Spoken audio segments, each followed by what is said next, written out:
Right now, the Duval County School Board is meeting and expected to talk about the latest CDC recommendations for masks in schools. Let's give you a live look inside that meeting where the board members are also set to hear public comment any moment now. This comes as we've learned about an outbreak of the virus within Atlantic Coast High School's cheerleading squad. 6 members of the team tested positive. The rest have been told to get tested and quarantined. News4JAX reporter Joe McLean is live at DCPS headquarters. Joe? Ken, just before stepping out for this live shot, I was listening to that discussion. They moved the discussion to masks and those new CDC recommendations.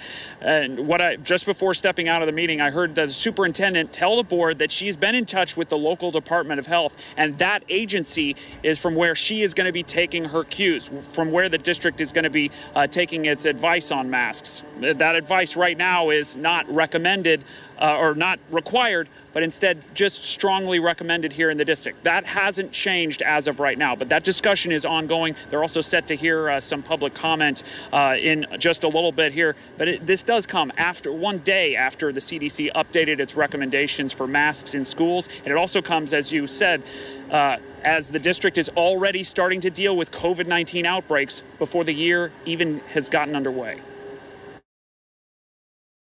To return to Florida classrooms, Atlantic Coast High School in Jacksonville is already working to quell an outbreak of COVID-19. On Sunday, the faculty sponsor of the school's cheer squad emailed parents telling them that 6 members had tested positive for the virus and that an upcoming training session would be postponed. The email said, in part, "I ask that you continue to communicate with me any more positive cases or exposures, as our team's safety is a priority with our close contact sport."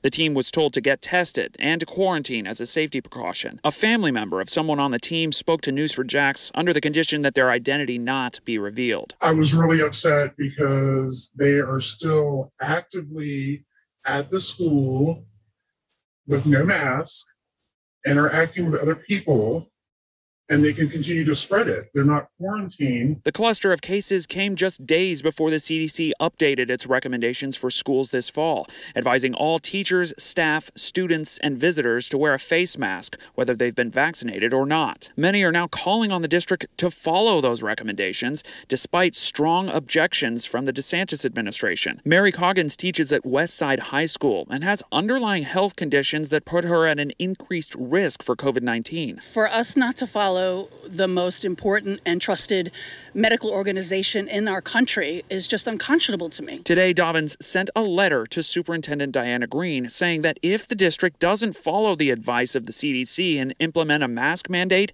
she won't be part of it. If they do the right thing, I will be in my classroom on Tuesday. If they don't, I'm resigning. Here's another live look inside that meeting right now that's ongoing. The board is set to hear public comment at the start of the budget meeting that's just getting underway now. We're told a lot of parents, I saw about a dozen in the room, parents hoping to urge the school board to implement a mask mandate. We're going to have more on that meeting, a recap of that discussion coming up on News4JAX at 6. Reporting live, I'm Joe McLean, Channel 4, the local station.